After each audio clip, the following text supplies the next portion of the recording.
الحمد لله رب العالمين والصلاة والسلام على سيد الأنبياء والمرسلين وعلى آله وأصحابه أجمعين. أعوذ بالله من الشيطان الرجيم. قل موتوا بغيظكم إن الله عليم بما في الصدور. صدق الله العظيم. হেফাজতে ইসলাম বাংলাদেশ ঢাকা মহানগরী কর্তৃক আয়োজিত আজকের এই বিক্ষোভ সমাবেশে উপস্থিত সংগ্রামী সভাপতি, হেফাজতের সংগ্রামী সিনিয়র যুগ্ম মহাসচিব, ঢাকা মহানগরীর সভাপতি মাওলানা জুনায়েদ আল হাবিব, উপস্থিত হেফাজতে ইসলাম বাংলাদেশের কেন্দ্রীয় মহানগরী নেতৃবৃন্দ, সমবেত বিক্ষুব্ধ তৌহিদি জনতা, সর্বপ্রথম আমি বাংলাদেশের মাটিতে হিন্দুত্ববাদের নৃশংস আক্রমণে শাহাদাত বরণকারী চট্টগ্রামের সহকারী পাবলিক প্রসিকিউটর তরুণ আইনজীবী শহীদ সাইফুল ইসলাম আরিফের শাহাদাতের প্রতি শ্রদ্ধা জ্ঞাপন করে তার রূহের মাগফিরাত কামনা করছি এবং তার ছোট্ট কচি শিশু সহ তার শোক সন্তপ্ত পরিবার পরিজনের প্রতি আন্তরিক সমবেদনা জ্ঞাপন করছি। সংগ্রামী তৌহিদি জনতা, আজ এই বিক্ষোভ সমাবেশের মাধ্যমে আমরা আমাদের হৃদয়ের ব্যথাটুকু জাতির সামনে, মানুষের বিবেকের সামনে উপস্থাপন করার জন্য এখানে সমবেত হয়েছি। আমরা স্পষ্ট ভাষায় বলতে চাই, এটা আমাদের বুঝতে কোনো কষ্ট হচ্ছে না যে আজকে সুপরিকল্পিতভাবে একটি সাম্প্রদায়িক উস্কানির মাধ্যমে বাংলাদেশে সাম্প্রদায়িক দাঙ্গা বাঁধানোর পরিকল্পিত পায়তারা চালানো হচ্ছে। শহীদ সাইফুল ইসলাম আরিফের হত্যাকাণ্ডের ঘটনা নির্মম, শুধু বর্বর নয় বরং ঘৃণ্য এক হত্যাকাণ্ড। প্রকাশ্য দিবালোকে আদালত চত্বরে একটি সন্ত্রাসী সংগঠনের সশস্ত্র সন্ত্রাসীরা একজন তরুণ আইনজীবী, সরকারি কর্মকর্তাকে টেনে হিচড়ে নিয়ে হত্যা করবে, এরকম বর্বরতার দৃশ্য দেখার জন্য বাংলাদেশ প্রস্তুত নয়। বাংলাদেশ আজ অগ্নিগর্ভ, বাংলাদেশের প্রতিটি মানুষের হৃদয় আজ রক্তক্ষরণ হচ্ছে। বাংলাদেশের অন্তর্বর্তীকালীন সরকারকে আমরা বলতে চাই, মানুষের এই ক্ষোভ, মানুষের হৃদয়ের রক্তক্ষরণকে আপনারা বুঝবার চেষ্টা করুন এবং যে সকল হত্যাকারী হিসেবে চিহ্নিত ঘাতকদেরকে গ্রেফতার করা হয়েছে তাদেরকেই শুধুমাত্র বিচারের আওতায় আনলে চলবে না। আমাদের স্পষ্ট দাবি হল, এই ঘটনার নেপথ্যে যারা রয়েছে সেই নেপথ্য খুনিদেরকে বের করে মুখোশ উন্মোচন করতে হবে, তাদেরকেও বিচারের আওতায় আনতে হবে। শহীদ আরিফ হত্যাকাণ্ডের জন্য ইস্কনের স্পষ্ট মদতদাতা খুনি শেখ হাসিনাকে আসামি করে তার রেসপন্সিবিলিটির বিরুদ্ধে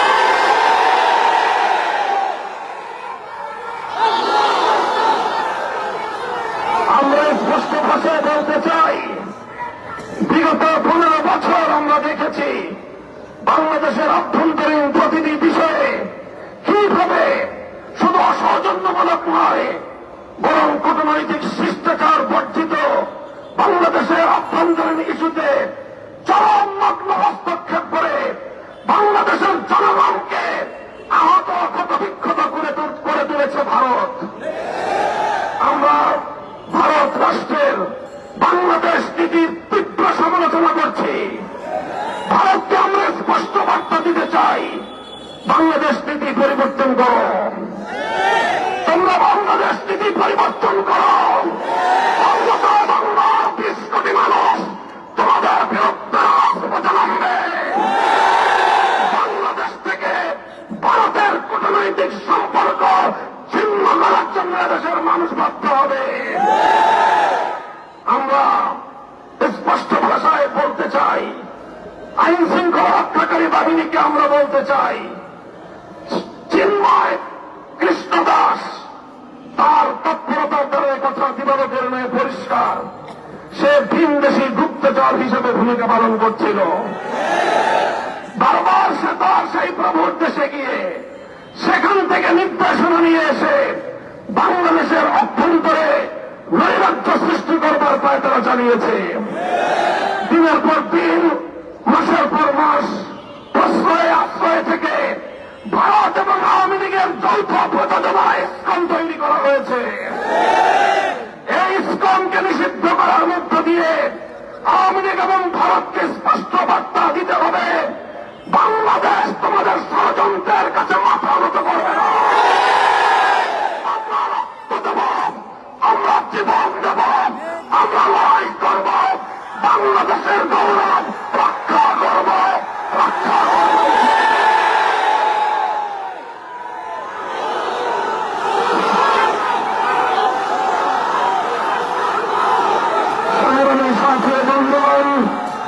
হেফাজতে ইসলামের কেন্দ্রীয় নেতৃবৃন্দ সহ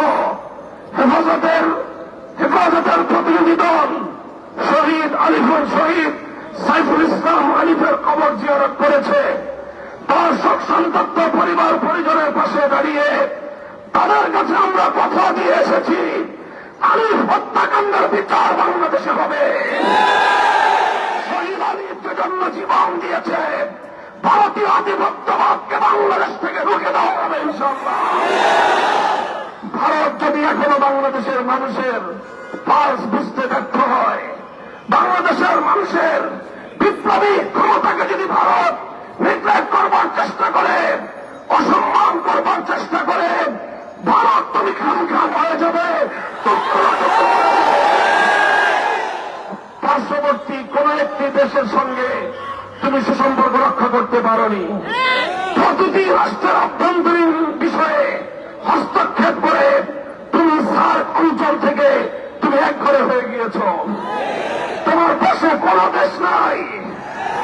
চারপাশ থেকে আমরা ক্ষুদ্র শক্তিগুলো যদি তোমার হাত পা নাক চেপে ধরি, তুমি দম নিতে পারবে না। বাংলাদেশের বুকের উপর দিয়ে তোমার সেবাদাসীকে বসিয়ে তুমি একতরফাভাবে একটার পর একটা চুক্তি করে বাংলাদেশ বিরোধী সকল স্বার্থকে ধ্বংস করে একতরফা ভারত সকল স্বার্থ নিয়ে গিয়েছে। বাংলাদেশের বিরুদ্ধে ভারতের বিগত 15 বছরের সকল ষড়যন্ত্রকে আমরা নিন্দা জানাই এবং আবারও স্পষ্ট ভাষায় ভারতকে বাংলাদেশ থেকে পরিবর্তনের আহ্বান জানাই। আমি বলতে চাই, পলাতক শেখ হাসিনা, ফ্যাসিবাদী শেখ হাসিনা, খুনি শেখ হাসিনা অসংখ্য অগণিত খুন এবং হত্যাকাণ্ডের আসামি। বাংলাদেশের বন্ধু রাষ্ট্রের দাবি করে তুমি বাংলাদেশের এই খুনি আসামিকে মাসের পর মাস তুমি প্রশ্রয় দিচ্ছ। আবার এখন তোমার কোলে বসে সে বাংলাদেশের ইসকনের পক্ষে সাফাই গায়। বাংলাদেশের মানুষকে এতটা দুর্বল ভাবলে ভুল করবে ভারত। অতীতে আমাদের অনেক ঐতিহ্য রয়েছে, ইতিহাস রয়েছে। আমরা ছোট হতে পারি, আমরা ভীরুকা পুরুষের দল নই। যদি আমাদের উপর যুদ্ধ চাপিয়ে দাও, যদি আমাদেরকে এভাবেই তুমি একতরফা হত্যা করবার চেষ্টা করো, যদি আমার জনপদকে আমার ভাইয়ের রক্ত দিয়ে যদি তুমি রঞ্জিত করো, তাহলে আমরা তোমার বিরুদ্ধে প্রতিরোধ করে তুলব। আমরা সংগ্রামী সাথী ও বন্ধুগণ, হেফাজতে ইসলাম বাংলাদেশ দেশের সকল ধর্মপ্রাণ মুসলমানদের প্রতি উদাত্ত আহ্বান জানাচ্ছে। শহীদ সাইফুল ইসলাম আলিফের হত্যাকাণ্ড আমাদেরকে স্পষ্ট বার্তা দিচ্ছে, এই হত্যাকাণ্ডের মাধ্যমে বাংলাদেশে নৈরাজ্য সৃষ্টি করে রক্তের হোলি খেলা খেলানো, এটাই হল বাংলাদেশ বিরোধী শক্তির অভিন্ন টার্গেট। কাজেই তাদের এই ষড়যন্ত্রের পাতা ফাঁদে আমরা পা দেব না। আমরা কোনোভাবেই সহিংস কোনো কর্মসূচি পালন করব না। শান্তিপূর্ণভাবে টেকনাফ থেকে তেঁতুলিয়ায় আমরা তীব্র প্রতিবাদ এবং প্রতিরোধ আন্দোলন গড়ে তুলব। শান্তি হবে আমাদের হাতিয়ার, ধৈর্য হবে আমাদের সৌন্দর্য। শেষ মুহূর্ত পর্যন্ত আমরা ধৈর্য ধারণ করব। আমরা রাষ্ট্রকে বলবো, সরকারকে বলবো, চিন্ময় কৃষ্ণ দাসকে ভালোভাবে রিমান্ডে নিয়ে জিজ্ঞাসাবাদ করে বাংলাদেশ বিরোধী বিরোধী ষড়যন্ত্রের তথ্যগুলো তার কাছ থেকে আপনারা উদ্ধার করুন।